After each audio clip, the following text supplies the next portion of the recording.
Welcome to Suman TV. Sri Rama Navami దగ్గరలో ఉంది. అయితే శ్రీరామనవమికి సాధారణంగా మనం అందరం ఏం చేస్తామండి, సీతారామ కళ్యాణం ఎక్కడైనా జరుగుతుంటే అక్కడికి వెళ్ళిపోతాం. వీలైతే భద్రాచలమో వెళ్తాం, ఒంటిమిట్ట రామాలయానికి వెళ్ళొచ్చు. మన చుట్టుపక్కల ఎక్కడ రామ మందిరం ఉంటే అక్కడ సీతా కళ్యాణం జరుగుతుంటే చూడ్డానికి వెళ్ళొస్తాం. మనం ఇంట్లో ఏం చేసుకుంటాం, ఏదో చిన్న భగవద్ ఆరాధన మనకి ఎంత కుదిరితే అంత. అయితే ఈ ఆరాధన క్రమంలో రాముల వారికి ఈ రోజున నివేదన ఏం చేయాలి అంటే, శ్రీరామనవమికి పానకం, వడపప్పు, ఓ 2 అరటిపళ్ళు, ఓ కొబ్బరికాయ కొట్టాలి. ఇంతే. నువ్వు దద్దోజనం చేస్తావా, చక్కెర పొంగల్ చేస్తావా అని రాముడు అడగనే అడగడు. కమ్మగా పానకం పోయమ్మా చాలు, నువ్వు కూడా అది తాగి కొత్తగా మొదలైన వేడిని తగ్గించుకో అని చెప్తాడు. పానకం చేయటం ఎలా, అదేమన్నా బ్రహ్మ విద్య కాదు, కానీ పానకం తప్పకుండా చేయాల్సిందే. చిన్న మెలకువతోటి చేస్తే దేవుడికి చక్కటి నైవేద్యం అవుతుంది. మనకి వేసవి తాపాన్ని తగ్గించుకోవడానికి మంచి ఆధారం అవుతుంది.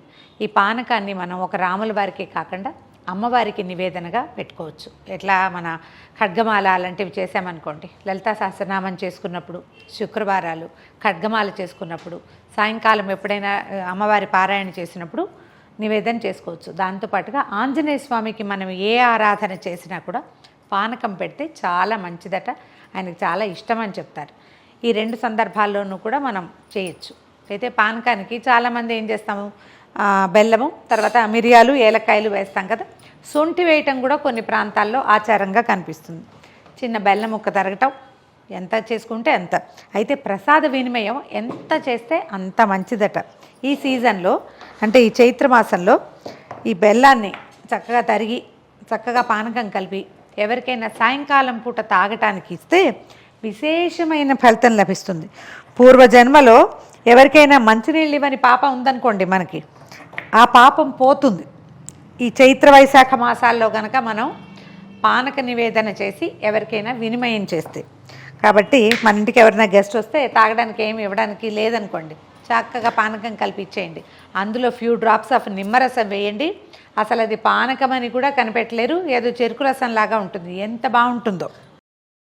అహోబిలం దేవాలయంలో పైకి మనం కొండ మీదకి ఎగువ అహోబిలానికి నడిచి వెళ్ళాలి. కొంచెం టైం పడుతుంది, ఒక 2 గంటలు 3 గంటలు పడుతుంది. బాగా కొండలు మిట్టలుగా ఉంటాయి, చేతికర్ర సాయంతో ఎక్కాలి. అక్కడికి వెళ్తే ఆ పైన కుండలతోటి పెట్టి ఉంటుంది పానకం.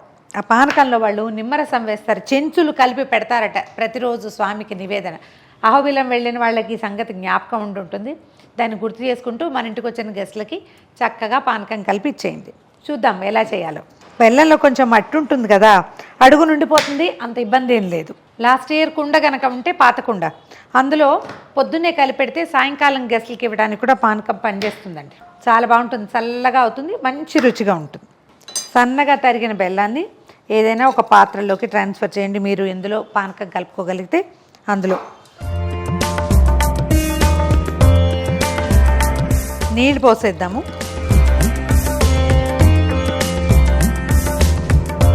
ఏదైనా ఒక స్పూన్ తోటో గరిటెతోటో బాగా 2-3 సార్లు కలిపి పక్కన పెడితే నిదానంగా కరుగుతుంది. మనం ఈ లోపల ఏలకులు అవి కొట్టాలి కదా, ఆ లోపల బెల్లం కొంత కరిగి వస్తుంది.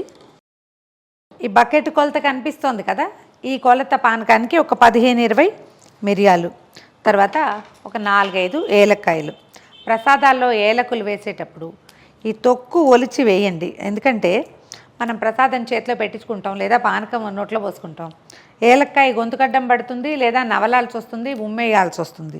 ప్రసాదాన్ని ఉమ్మేయకుండా ఉంటే బాగుంటుందండి. మనం మొత్తం తీసేసుకుంటే బయటపడేయకుండా బాగుంటుంది. మీ ఇష్టం, నా ఉద్దేశం అయితే అది.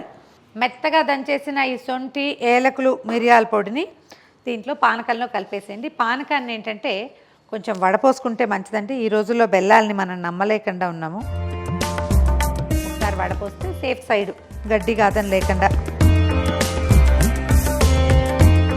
చక్కగా గుమగుమలాడుతుంది.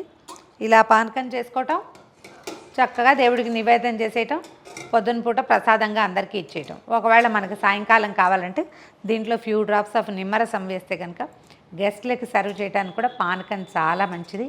ఈ కాలంలో వచ్చేటువంటి ఉడుకు ప్రాబ్లమ్స్ అంటే వేడి వల్ల వచ్చే సమస్యల్ని బాగా తగ్గిస్తుంది. కానీ రోజు తీసుకోకూడదు అని చెప్తారు, వన్స్ ఇన్ ఏ వైల్ తీసుకోవచ్చు. చేసి చూడండి. అయితే ఇప్పుడు ఒకవేళ మనం దేవుడికి పెట్టేటప్పుడు ఒక చిన్న అమెండ్మెంట్ అది కూడా చెప్తాను.